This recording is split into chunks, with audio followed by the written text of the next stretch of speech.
Hello student, जो भी class 11th के साइंस के स्टूडेंट हैं, मैथ से आप एडमिशन लेना चाहते हैं तो जल्द से जल्द आप जो है जुड़ जाए। क्योंकि हम लोग क्लास 11th का मैथ का टॉपिक कॉम्प्लेक्स नंबर को लेकर के आया है और इसमें हम लोग थ्योरी और प्लस उस पर आधारित कुछ क्वेश्चन भी डिस्कस करते हुए आगे की ओर बढ़ रहे हैं। तो बिहार बोर्ड हो या कोई भी बोर्ड हो, सारे बोर्ड के स्टूडेंट जुड़ सकते हैं। तो इसमें सबसे लास्ट क्लास जो हुआ था, पिछला क्लास, इसमें याद दिला दें, हम लोग कोई अगर जेड एक कॉम्प्लेक्स नंबर है तो उसका हम लोग मॉड निकाल लिए थे, मॉडुलस ऑफ जेड, यानी जेड का मापांक फलन हम लोग सीख चुके थे। अब वहां से आगे सीखना है कि multiplicative inverse of a complex number, एक सम्मिश्र संख्या का गुणात्मक प्रतिलोम कैसे निकालेंगे। एक सम्मिश्र संख्या का गुणात्मक प्रतिलोम कैसे निकालना है, तो multiplicative inverse of a complex number को शॉर्ट में ऐसे लिखेंगे, ठीक है। यानी एक सम्मिश्र संख्या का गुणात्मक प्रतिलोम, मल्टीप्लिकेटिव इनवर्स मतलब गुणात्मक प्रतिलोम, ठीक है। यानी एक सम्मिश्र संख्या का एक कॉम्प्लेक्स नंबर का गुणात्मक प्रतिलोम, गुणात्मक प्रतिलोम, multiplicative inverse of a complex number. समझिए पहले गुणात्मक प्रतिलोम होता क्या है। मान लीजिए कि z कोई भी एक कॉम्प्लेक्स नंबर है। अगर z को आप कॉम्प्लेक्स नंबर कह रहे हैं, इसका रूप कैसा होगा, x प्लस आई वाई के रूप का होगा कि नहीं। कोई भी संख्या जो x प्लस आई वाई के रूप का होता है उसी को तो कॉम्प्लेक्स नंबर कहते हैं। तो मान लिया z बराबर x प्लस आई वाई क्या कॉम्प्लेक्स नंबर है। चूंकि आप गुणात्मक प्रतिलोम किसका निकालने जा रहे हैं, कॉम्प्लेक्स नंबर का।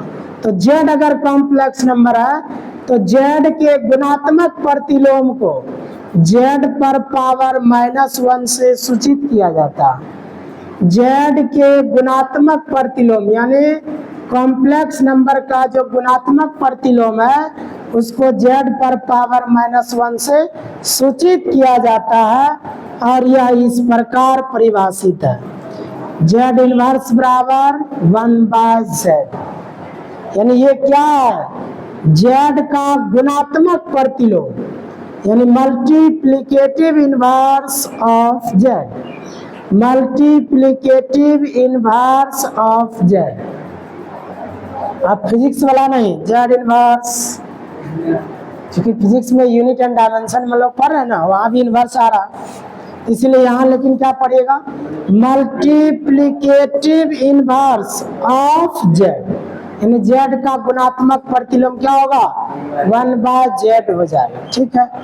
तो देखिए अब उसको लेके आगे बढ़ते हैं। थ्योरी है, लेट मतलब माना कि z बराबर x प्लस आई वाई, एक क्या कॉम्प्लेक्स नंबर है, इतना B complex number then multiplicative inverse of z is denoted by z पर power -1 and is defined as z inverse बराबर 1/z।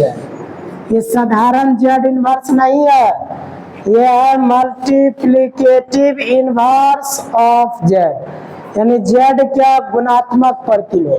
तो देखिए तो क्या क्या लिख दिए, माना कि, लेट मतलब माना कि जेड बराबर एक्स प्लस आई वाई एक क्या है, कॉम्प्लेक्स नंबर है।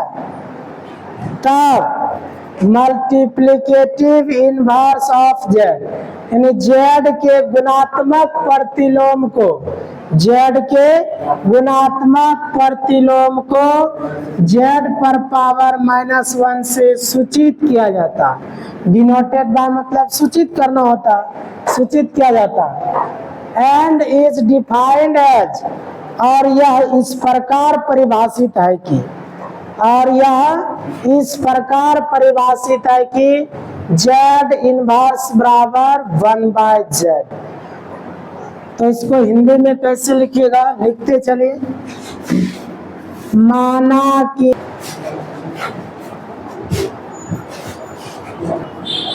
चलो तो हिंदी मीडियम वाले भी फट से नीचे लिख लीजिए कि माना कि z बराबर एक्स प्लस आई वाई कॉम्प्लेक्स नंबर है, तब z के गुणात्मक प्रतिलोम यानी मल्टीप्लिकेटिव इनवर्स को z पर पावर -1 से सूचित किया जाता है।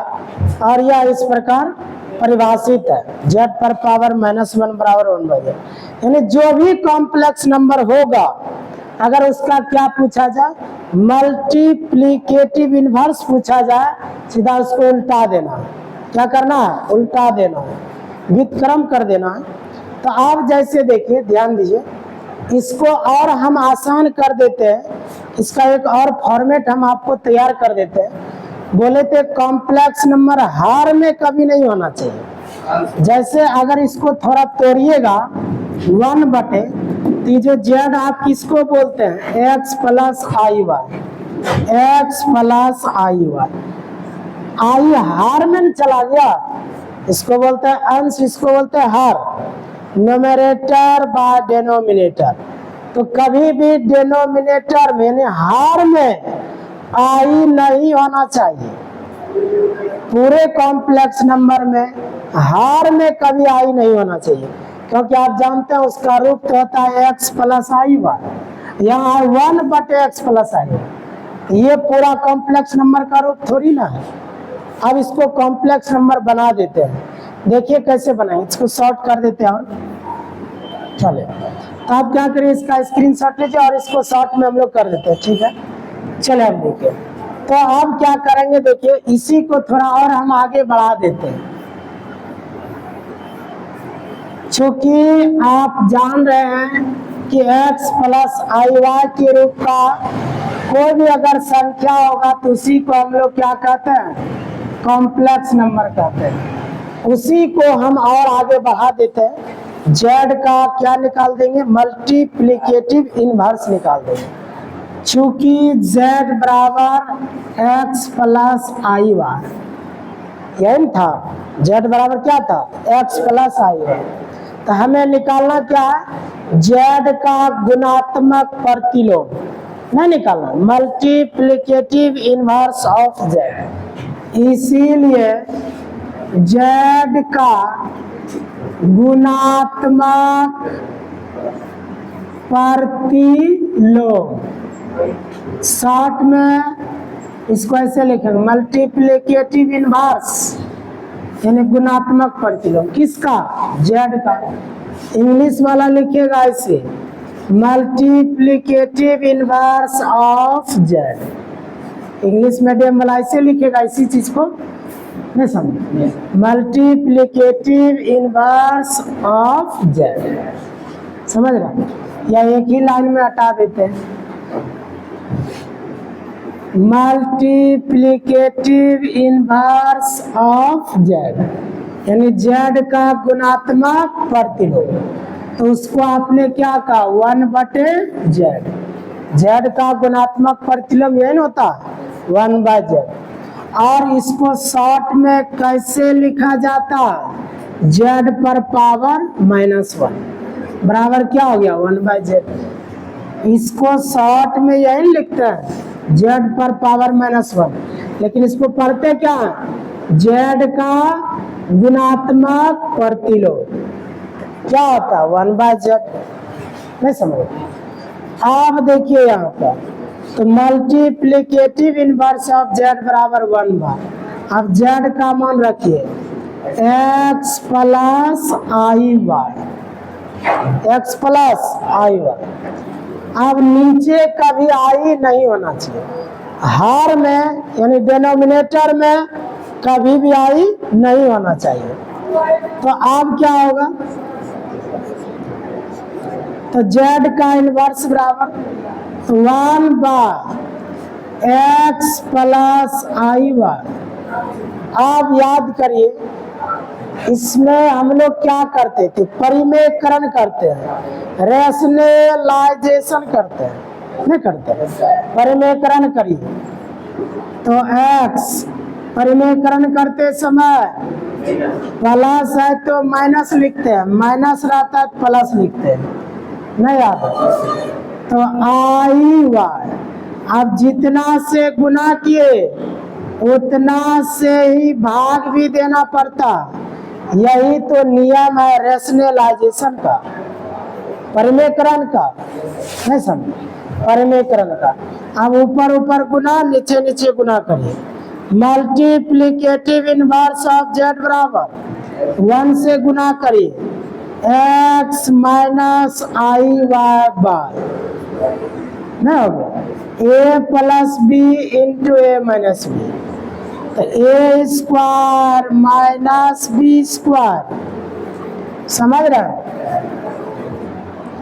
मल्टीप्लिकेटिव इनवर्स ऑफ z बराबर x minus I Y by, x को 2 बार गुना करिए x स्क्वायर, माइनस आई को 2 बार गुना करिए आई स्क्वायर, y को 2 बार गुना करिए y स्क्वायर, ना हो गया।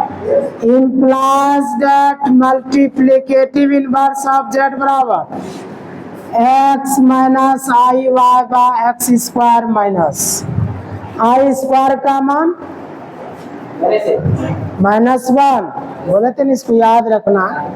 आई स्क्वायर का मान -1 होता है और उसके बाद वाई स्क्वायर।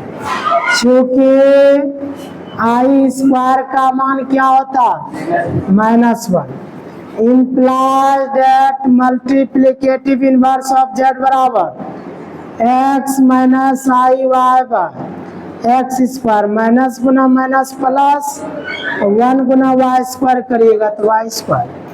क्या नहीं समझ में आए, तो मल्टीप्लिकेटिव इनवर्स ऑफ z बराबर। चले एक महान चीज आपको हम समझाते हैं। चूंकि आप जान रहे हैं कि z बराबर क्या है, x प्लस आई वाई, है कि नहीं। अच्छा ये चीज बता दीजिए कि z का कंजुगेट क्या होगा, कल ही बताए थे। अगर z बराबर x प्लस आई वाई कोई कॉम्प्लेक्स नंबर है तो उसी कॉम्प्लेक्स नंबर का जो कंजुगेट होगा वो होगा x माइनस आई, होगा या नहीं। चलो एक और जानकारी देते हैं फिर से। चूंकि z बराबर x प्लस आई वाई है तो मॉड z बराबर याद है, modulus of z root over real part का स्क्वायर प्लस इमेजिनरी पार्ट का स्क्वायर, नहीं याद है।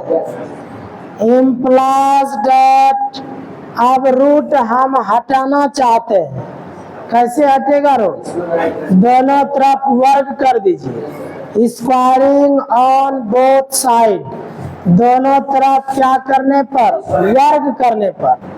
तो मॉड z का स्क्वायर बराबर root over X square plus Y square का होल स्क्वायर, दोनों तरफ वर्ग कर दिया, नहीं कर सकते रूट को हटाने के लिए।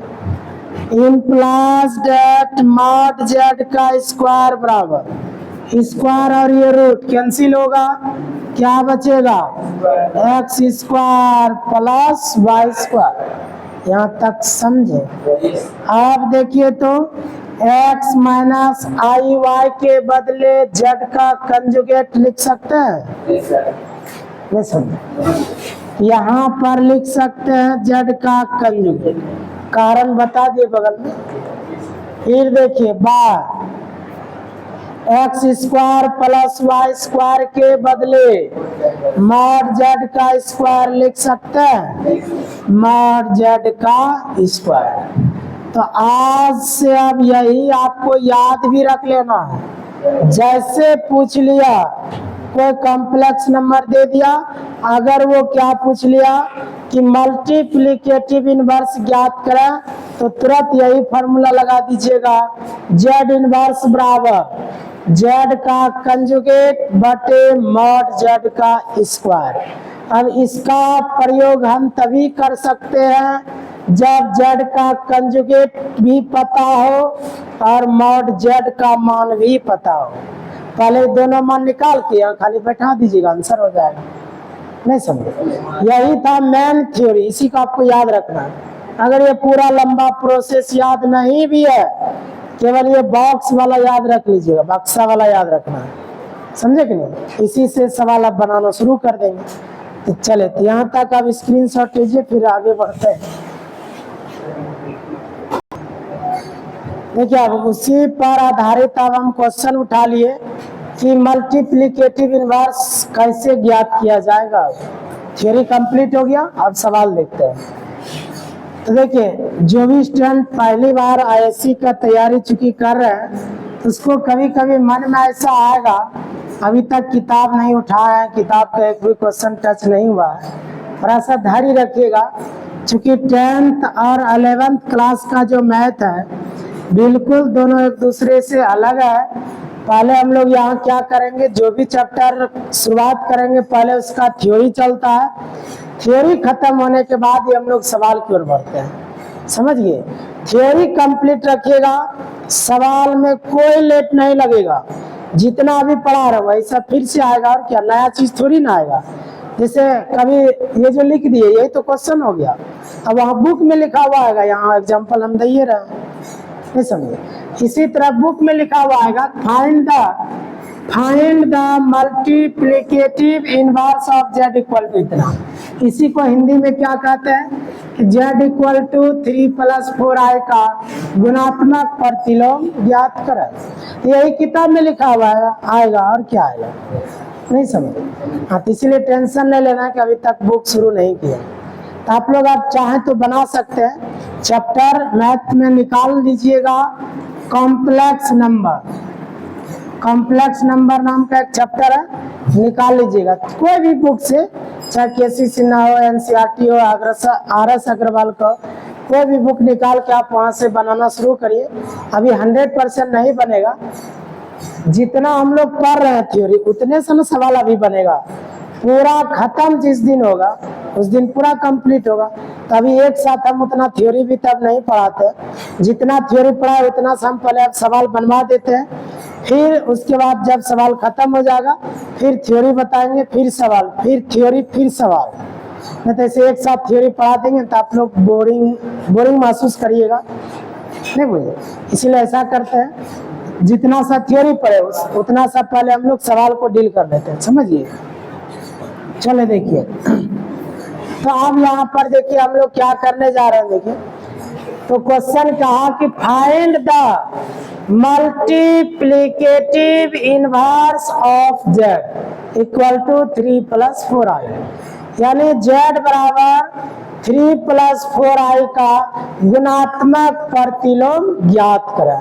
तो गुणात्मक प्रतिलोम का हम लोग फॉर्मूला पढ़ लिए, जेड इनवर्स बराबर क्या पढ़े, जेड का कंजुगेट बटे मॉड जेड का स्क्वायर।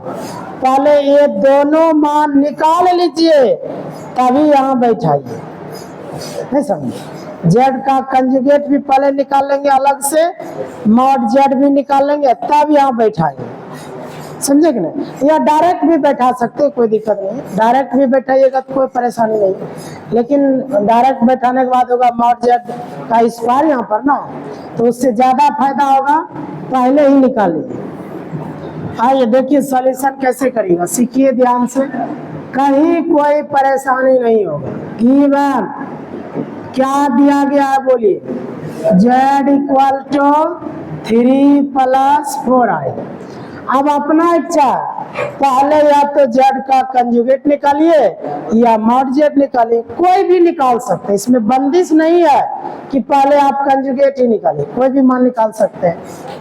समझ रहे हैं? जैसे z इक्वल टू 3+4 आई है, इसीलिए z का कंजुगेट बराबर क्या हो जाएगा 3। i का गुणांक अगर प्लस है तो माइनस हो जाता है। कंजुगेट का काम यही ना, i का गुणांक प्लस है तो माइनस लेंगे, अगर माइनस रहेगा तो प्लस लेंगे। कंजुगेट का ये काम है, नहीं याद है? आप z का कंजुगेट निकालिएगा, आप चाहिए क्या मॉड z चाहिए, तो फिर से लिख सकते हैं। देखिए चूंकि z बराबर कितना है 3+4 आई है, इसीलिए मॉड z बराबर √ रियल पार्ट का स्क्वायर प्लस इमेजिनरी पार्ट का स्क्वायर। आई नहीं लेते हैं, आई का गुणांक लेते हैं, कोएफिशिएंट ऑफ आई यूज करते हैं। क्या नहीं समझे? तो मॉड z इक्वल टू √ 3 तिया 9 4 चौके 16, तो मॉड z बराबर 16 9 25, अब 25 का वर्गमूल 5। मॉड z निकलिए गया, z का कंजुगेट भी निकलिए गया। अब क्या निकालना है? ना मतलब होता अब, ना मतलब अब हमको क्या चाहिए z का गुणात्मक प्रतिलोम, तो z का गुणात्मक प्रतिलोम इंग्लिश वाला क्या लिखता है? मल्टीप्लिकेटिव इनवर्स ऑफ z, यह लिखता इंग्लिश मीडियम वाला, ये लिखेगा मल्टीप्लिकेटिव इनवर्स ऑफ z। बोलिए फार्मूला, z का कंजुगेट बटे मॉड z का स्क्वायर, यही ना होता। इम्प्लाइज दैट आप चाहें तो इतना सा भाषा को समेट लीजिए और क्या लिख दीजिए z पर पावर -1। z का गुणात्मक प्रतिलोम को इसी तरह लिखते हैं, तो z पर पावर -1 बराबर क्या हो गया z का कंजुगेट बटे मॉड z का स्क्वायर। क्या नहीं समझे? ये भाषा जरूरी नहीं है लिखना, इच्छा है लिखने का तो लिखिए, नहीं तो डायरेक्ट यहाँ से बढ़ जाइएगा। समझे कि नहीं? z इनवर्स बराबर उतना। Implies that multiplicative inverse of z बराबर, आप दोनों का मान निकाल के रखे हुए, z का कंजुगेट इधर यहाँ ना 3 - 4i बटे मॉड z का मान 5 है, लेकिन ये तो मॉड z का मान हुआ, उसका स्क्वायर जो है तो स्क्वायर भी कर देंगे। क्या नहीं समझे? implies that multiplicative inverse बराबर 3 - 4i बार 25। आप उत्तर यहाँ पर भी छोड़ सकते हैं, या इंग्लिश मीडियम में उसको और बोलते हैं, या देखिए दूसरा रूप बताते हैं मल्टीप्लिकेटिव इनवर्स ऑफ z बराबर। इसको आप चाहे तो अलग अलग भाग भी दे सकते हैं, ऐसे 3 में भी 25 से भाग माइनस 4 में भी 25 से भाग, बगल में आई लगा दीजिए। नहीं समझे? तो आप यहाँ भी आंसर को छोड़ सकते हैं। समझ रहे हैं? तो अगर अब आपको समझ में आ रहा है तो लाइक करें, सब्सक्राइब करें, दोस्तों को जल्द से जल्द शेयर भी करें। चले तो यहाँ से आप स्क्रीनशॉट लीजिए। अब मिलते हैं हम लोग अगले क्लास में, आज के लिए इतना ही।